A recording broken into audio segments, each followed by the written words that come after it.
deposit, withdraw. Isn't there a way to avoid these formal verbs when talking about money? Yes, there is. You've guessed it. It's phrasal verbs. This is Verb It Up, a video series where you'll learn all you need to know about phrasal verbs in English. In this video, we're going to learn 10 very natural phrasal verbs related to money. We're going to study them in context, giving examples and tips on how to use them. There'll be exercises for you to practice them. And finally, in order for you to remember them even better, we're going to listen to a story containing all of them. So make sure you keep watching. As always, for each of the verbs we're studying, I'm going to show you a short video clip so that you can associate it with the context in which it is used. So without further ado, let's have a look at our first video.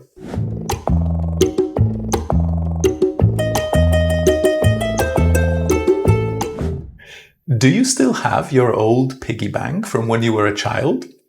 I certainly do. The little girl in the video seemed very serious about saving all those coins, didn't she? In other words, we can say she was serious about putting aside all those coins. To put aside is a very natural phrasal verb that you can use in the context of saving money. So I can say, how much do you normally put aside? Or, she puts 50 euros aside each month. As you can see, put aside is a separable phrasal verb. This means that you can put an object in between the verb and the preposition. If you're not sure how separable phrasal verbs work, then do have a look at Verb It Up 1, where we discuss this concept. Link in the description. Now, when it comes to putting money aside, you might also have heard of the phrasal verb to save up. There's very little difference actually between the verb save and save up, and you can practically use them interchangeably. But when you use save up, the implication is that there is an objective behind the money you're collecting. So I can say, I'm saving up for a new car. Or, what are you saving up for? Notice that because save up implies that there's a purpose behind the money we're collecting, it is naturally followed by the preposition for. So, is there anything you're saving up for these days? If so, what is it? Let's have a look at another video now.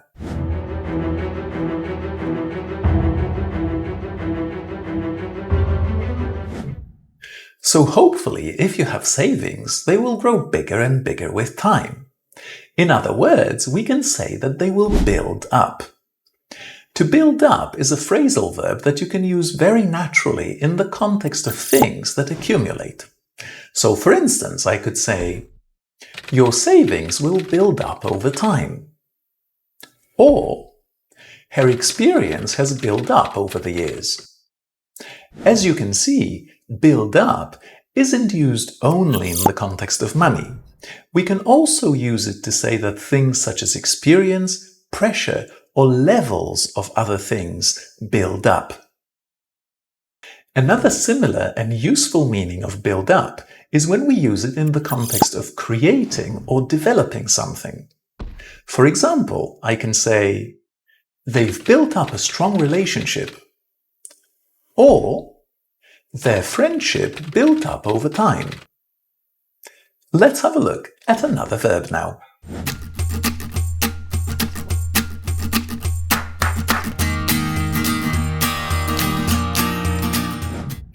So the person in the video had some money and they wanted to deposit it in the bank. But as we said, deposit is a pretty formal verb. So what phrasal verb can we use instead? The answer is put in. To put in is a very natural phrasal verb which is quite informal, and we can use it very successfully in the context of depositing money. So, if you're ever at a bank, you can often hear a teller ask a client, how much would you like to put in? or one of the clients saying, "I'd like to put some money in." Again, notice that put in is a separable phrasal verb, so it's correct to say, "I'd like to put some money in," and "I'd like to put in some money." Another little thing you have to remember about put in is that if you want to be specific about where the money is going, you need to replace the preposition in with into. For example, she put €100 into her account. Or, let's put it all into my savings account. Another phrasal verb you might have heard in the context of depositing money is pay in. Pay in is a little bit more formal than put in, but you can use both of these verbs interchangeably. For instance, I could say, "How much would you like to pay in?" Or, "I'd like to pay some money in."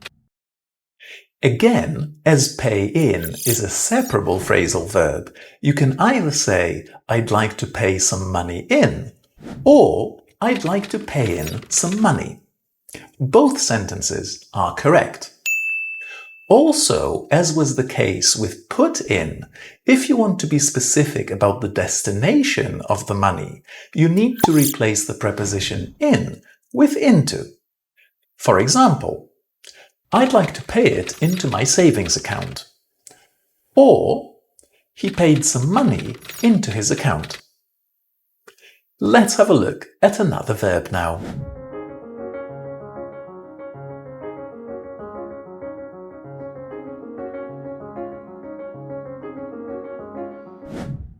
So what's the opposite of put in or pay in?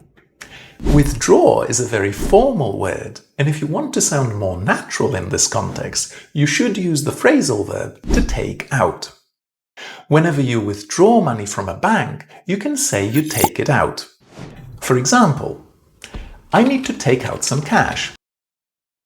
Or, "She took €20 out from an ATM." In case you're wondering what an ATM is, it's simply another term for a cash machine. Also, notice that take out is a separable phrasal verb. This means we can say, "She took €20 out from an ATM," or "She took out €20 from an ATM." Let's have a look at another verb now.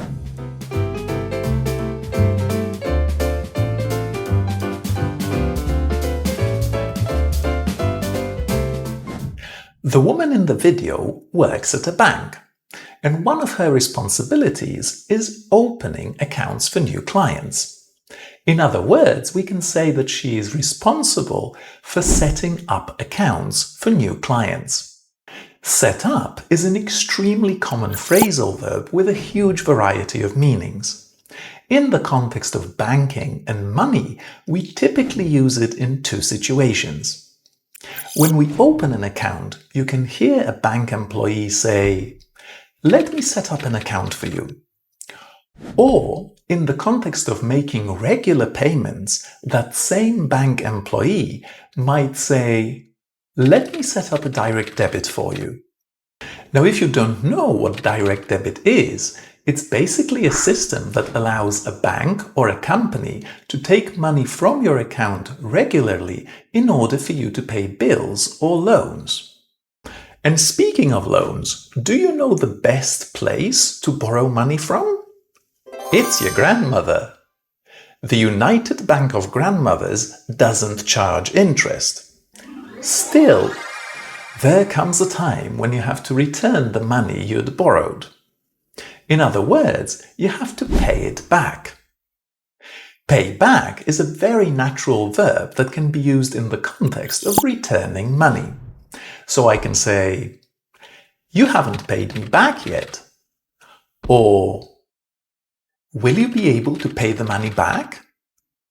As you can see, again, pay back is a separable phrasal verb. So we can say, "Will you be able to pay the money back?" Or, "Will you be able to pay back the money?" Well, hopefully the answer is yes. And at one point in the future, there will arrive a glorious day when you won't have to pay back any more money.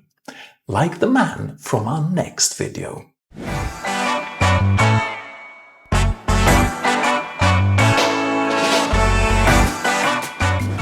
Have you ever been in a situation when you finished paying a big loan?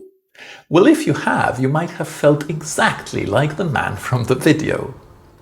If you want to say you have finished paying a loan, then the most natural verb to use in this context is pay off.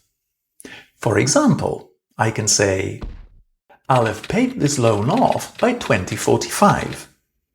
Again, pay off is a separable phrasal verb, so another version of this sentence can be, I'll have paid off this loan by 2045. So now you should be okay having a conversation about money at an English bank. But there are two more phrasal verbs I'd like to teach you in the context of money. Let's have a look at the first video.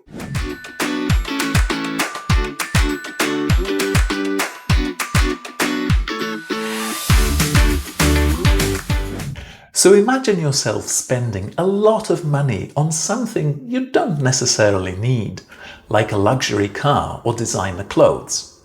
In a situation like this, splash out is a great proficiency phrasal verb to use.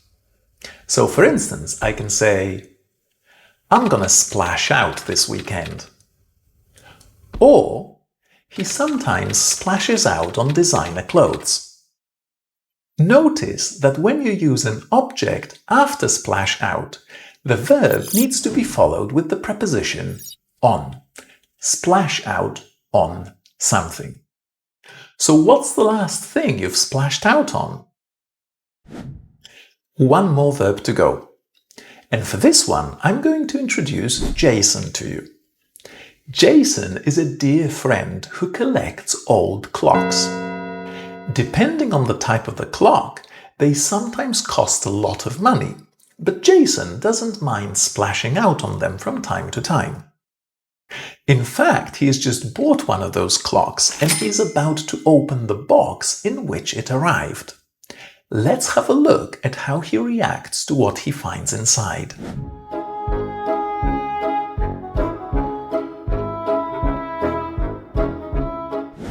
Right. To say that Jason was disappointed would be an understatement. The clock that arrived was nothing like the one that Jason saw in the advertisement, and the seller won't give him his money back. In other words, we can say that Jason has been ripped off. To rip off is a great informal phrasal verb we can use in situations when somebody got cheated by paying far more money than something was worth.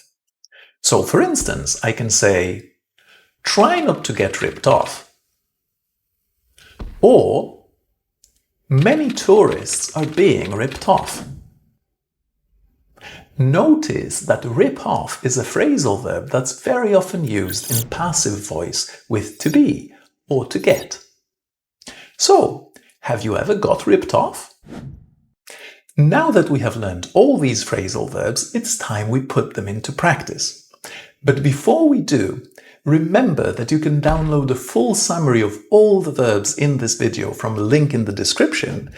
And if this video is bringing you any value or teaching you anything useful in English, do click that subscribe button so that you don't miss any of our future content. And if you're not ready for that, just like the video as it gives me feedback and lets me know I'm doing a reasonably good job teaching you English. And now, let's come back to practicing these phrasal verbs. As usual, I'm going to show you a sentence with some words in bold. Your task is to replace the words in bold with a phrasal verb from today's video. Let's do the first one together. Have a look. We're talking about returning money here. Can you remember the phrasal verb that we can use in this context? If you're thinking about pay back, you are completely right. She needs to pay me back. Now that you know how this task works, Let's have a look at another sentence. In this sentence, we're talking about saving money in general. Can you remember what common phrasal verb we can use in this context? If you thought of put aside, you were completely right. Can we put aside more money each month?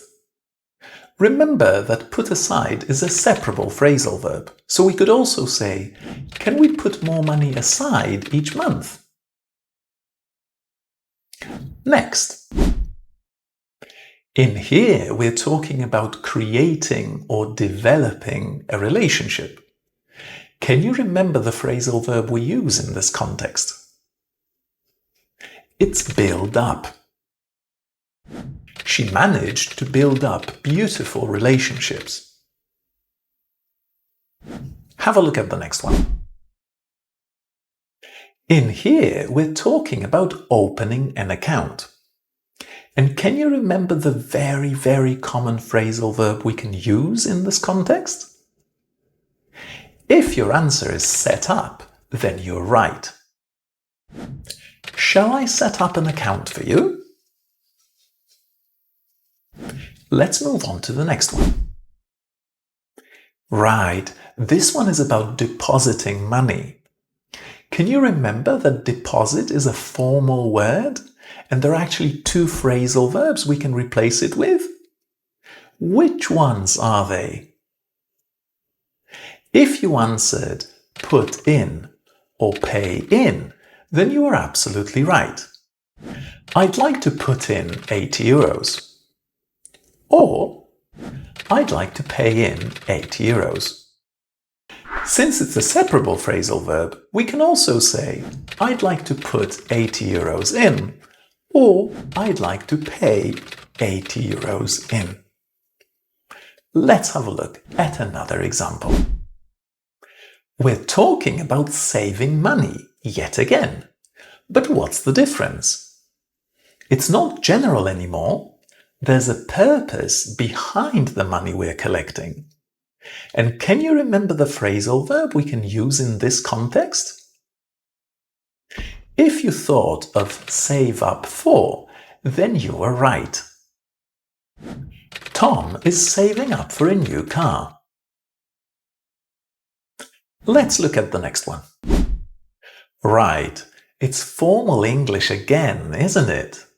Withdraw is a pretty formal word. So can you remember the phrasal verb we can use instead? If you're thinking of take out, then well done. How much money would you like to take out? Let's look at another one. In here, we're talking about getting cheated. And if you remember, we have a very nice informal phrasal verb that expresses this meaning. It's also used in passive with get. Can you remember which one it was? If you answered rip off, then you're absolutely right. I bought a cheaper version and I got ripped off. 2 more sentences to go. Right. So can you remember the phrasal verb we can use in a situation when you finish paying a loan? If your answer is pay off, then very well done. How long will it take you to pay off the loan?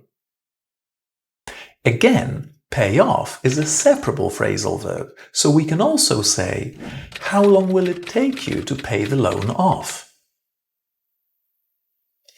And finally, our last example. And in here, we're talking about spending a lot of money, probably on something that we don't really need.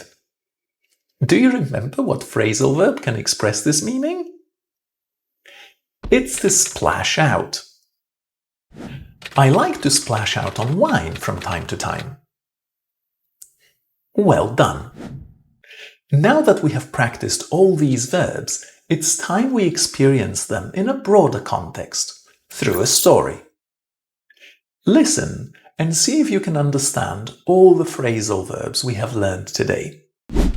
It was just another day at the bank, and Jenny was working at her teller window as usual.